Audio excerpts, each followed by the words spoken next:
जवाहर लाल नेहरू के वालिद ने अपने बेटे को शाही खानदान की तरह पढ़ाया था, नवाबों जैसी परवरिश की, कैम्ब्रिज यूनिवर्सिटी में तालीम दिलवाई और जब वो बैरिस्टर बनकर हिंदुस्तान वापस आए तो इन्हें आला आबाद में अच्छे क्लाइंट्स लेकर दिए। लेकिन जवाहर लाल नेहरू कम्युनिस्ट जहनीत के मालिक थे। वो सियासत में आकर मुआशरे में मसावत और इंसाफ पैदा करना चाहते थे। उनके वालिद ने उन्हें बहुत समझाया, मगर जब दाल ना गली तो उन्होंने एक दिन जवाहर लाल नेहरू की अलमारी से सारे कीमती सूट, जूते और सिगार निकाले और दोस्तों के बच्चों में तकसीम कर दिए और उनकी जगह खद्दर के 2 पाजामे और 3 कुर्ते लटका दिए और हाथ से बनी हुई देसी जूती रखवा दी। जवाहर लाल के कमरे से सारा फर्नीचर भी उठवा दिया गया।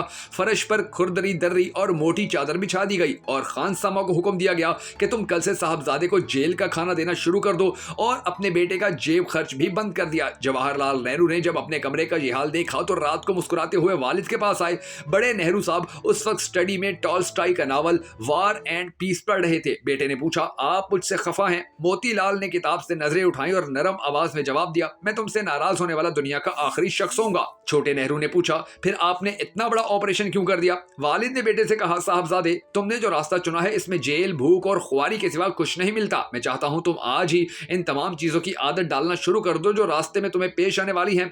दूसरा ये कि गरीब के पास एतबार के सिवा कुछ नहीं होता, लिहाजा ये इंतहाई सोच समझ कर दूसरों पर एतबार करते हैं। तुम अगर आम आदमी की बात करना चाहते हो तो फिर तुम्हें खुद भी आम आदमी होना चाहिए। तुम इंग्लैंड के सूट और इटली के जूते पहनकर गरीब की बात करोगे तो तुम पर कोई एतबार नहीं करेगा। मैं नहीं चाहता दुनिया मेरे बेटे को मुनाफिक कहे। चनाचा तुम आज से वो कपड़े पहनोगे जो गरीब पहनता है। तुम उतने पैसे खर्च करोगे जितने गरीब की जेब में होते हैं। जवाहरलाल नेहरू ने वालिद का हाथ चूमा और फिर मरते दम तक खद्दर के कपड़े और देसी जूते पहने और गरीबों जैसा सादा खाना खाया। हमारे मुल्क का सबसे बड़ा अलमिया ऐसी लीडरशिप का फुकदान है। पाकिस्तान में लीडरों का ताल्लुक अमूमन ऐसे घरानों से है जो मुल्की खजाना लूटने के बाद या ज़कात खैरात के पैसों पर अय्याशी करते हैं। हम डर्टी पॉलिटिक्स के खौफनाक जौहर में गोते खा रहे हैं।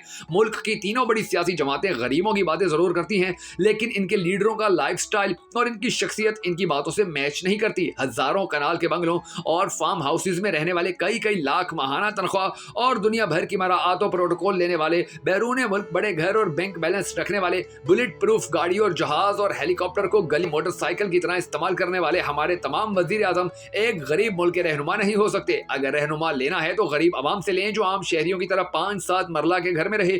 जर्मन चांसलर एंजेला की तरह 2-3 सूटों और एक ही कोट के साथ 5 साल दौरे इक्तदार पूरा करे, लेकिन दुनिया भर में करोड़ों ही लोगों को अपने किरदार से अपना गर्विदा बना ले।